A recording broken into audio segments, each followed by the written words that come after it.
If you've been following your favorite influencers and keeping an eye on what's been taking place in the beauty world, you know that Dove is trending for all the wrong reasons. Ever since 2023, Dove has been in the news for everything, from misleading claims about ending plastic waste to using ingredients linked to fertility risks in their creams and moisturizers. The same brand that taught us to love our real selves is now being accused of hiding some very unreal truths. How did we get here? How did Dove, a brand that built its legacy in American households and made clean and real beauty a global slogan, end up facing recall notices, ingredient controversies, and greenwashing claims? And in today's video, we truly find out whether Dove is a real clean beauty brand as it claims to be, or is it time we stop taking its purity at face value? And if you're new here, I am Arjun Phillips. I've spent years working across global supply chains, seeing firsthand how companies impact people and the planet. And I realized something very simple. Most of us can't fight climate change with policies or protests, but we can do it by choosing brands that do the heavy lifting for us.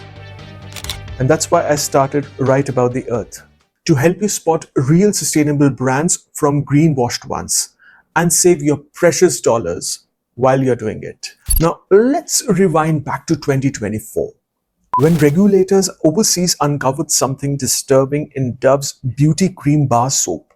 A widely sold batch was found to contain butylphenyl methylpropanyl, also called Lilial, a synthetic fragrance chemical that the European Union had banned 2 years earlier for potential reproductive toxicity.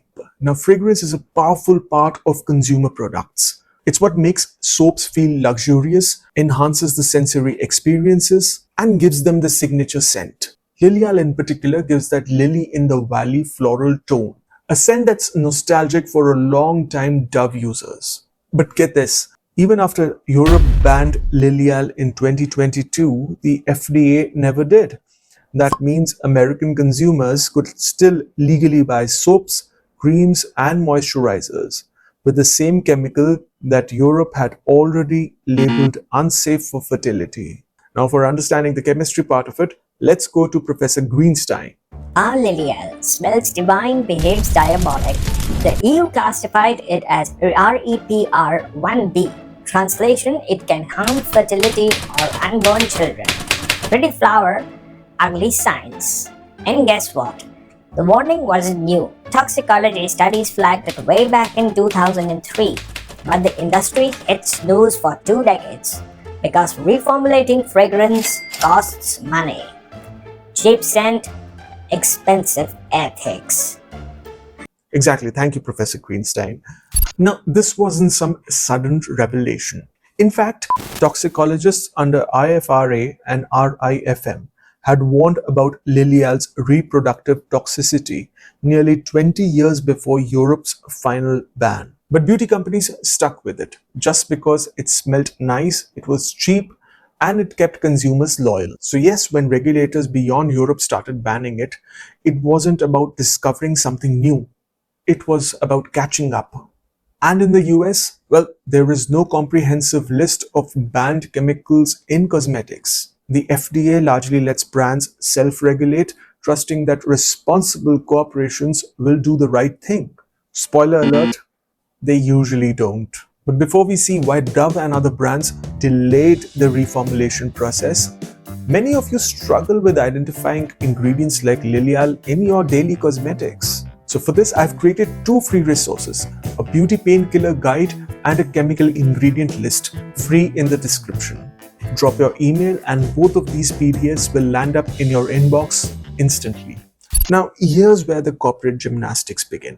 The EU banned Lilial under its cosmetic regulation of 1223/2009, but that ban applied only to 2 products sold within the EU. So brands like Dove simply continued using it in markets without any equivalent law, like in the US. In other words, they didn't break any law. They just followed the cheapest law available. Think of the EU ban like Wi-Fi. It works great in Europe, but the second you cross the Atlantic, the signal drops. That dead zone, that's where your soap still smells suspiciously floral. Exactly. Brands love global loopholes. Reformulating for one region while keeping the old version elsewhere means no consistency, no honesty, and definitely no universal standards. So while the EU version of Dove was quietly reformulated before the 2022 ban, the US version kept the same formula. Why?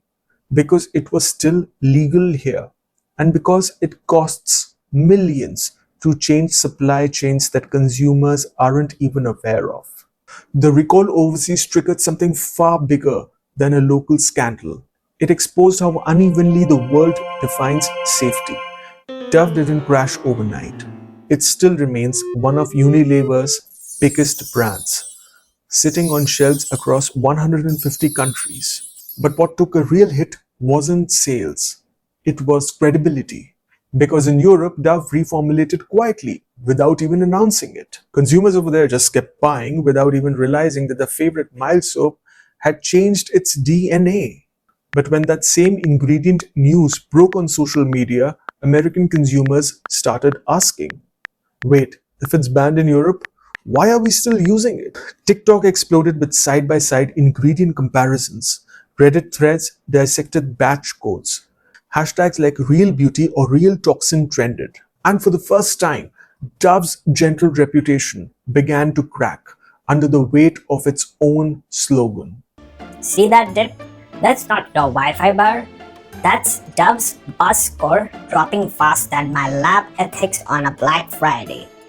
According to YouGov Brand Index, Dove's buzz score, a metric of whether people are hearing good or bad stuff about a brand, plummeted after those recall stories. Unilever, Dove's parent company, scrambled to regain control. It launched what it called the Responsible Fragrance Strategy, promising to phase out all ingredients that have been banned under the EU regulation globally.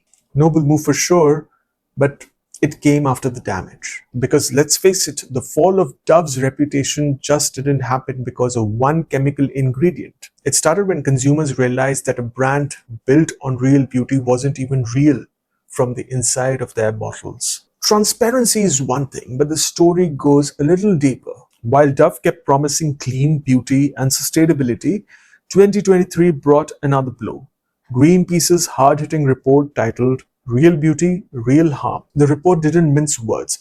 It called out for Dove's plastic footprint. It said that the brand's famous Real Beauty message was a shiny distraction from the real waste it was producing. The report pointed out that Dove promised by 2025 to make all its packaging recyclable, reusable, and compostable. But in reality, it was selling millions of plastic sachets and multi-layer pouches, especially across Asia and Africa, where recycling systems are particularly weak. And here's where the hypocrisy really lands for people in the US and in Europe. In both these regions, Dove runs glossy ad campaigns of refillable packs and paper bottles. But those same products are packed in non-recyclable packs elsewhere. Well, it's not illegal, but it's certainly unequal. Ah, the sachet paradox. In Paris, you get paper bottles. In Pennsylvania, you get the ad about paper bottles. And somewhere across the ocean, sachets rain like confetti. Global equality brought to you by corporate math. Exactly, while Greenpeace was right to call about the double standards used by Dove, but the truth is, Dove is not alone. Every major beauty brand plays this game. Market sustainability to the West, sell convenience to the rest. To Dove's credit, it has started experimenting with refill stations and recycled packaging pilots across Asia and Africa. But these are very tiny steps when compared with its global footprint. So yes, Dove deserves criticism for preaching real beauty while struggling with real consistency. Because clean beauty without an honest execution is just marketing in a prettier font. Now for the question everyone keeps asking. Is Dove safe? The answer? Mostly yes. But it depends what you're holding and where you bought it from. In Europe and UK, Lilial has been banned since March 2022 and Dove has reformulated accordingly. In the US, there's no equivalent ban yet. But Unilever says it's already removed Lilial from nearly all of its product worldwide. Still, older stock can legally remain on the shelves. So if your soap bar or moisturizer lists butyl phenyl methyl propenyl BMHCA, or commonly called as Lilial, on it, then skip it. Flip the label and read the fine print. Flips can survive. If you see Lilial, put it back like it ex who texts hey after 2 years. Honestly, I don't think Professor Greenstein, you had a girlfriend in your life. Now wait a minute. Exactly, let's not talk. So, where does that leave us? Now, Dove isn't a bad brand. It's a brand that got tangled between the message and the method. On one hand, it taught an entire generation to embrace themselves, celebrate real skin, real shapes, and real beauty. On the other hand, it overlooked the real ingredients that went into building that promise. Yes, Dove today is mostly safe, but that's not the point. The point is how long it took and how quietly it happened. Because what we call as clean beauty only makes sense when there's a clean communication. But honestly, that doesn't depend on your zip code or where the product was made. Now, Dove's story is a reflection of a bigger truth, that brands can talk endlessly on empowerment while sidestepping accountability. And maybe that's the real conversation beauty needs to have today. Not just about how we look, but what we're told to believe. If you've watched it till here, then you're part of a few who actually care what goes behind the labels. And that matters. Flip your product, literally. Check for Lilial or BMHCA or butyl phenyl methyl propenyl. If you find them there, skip that batch.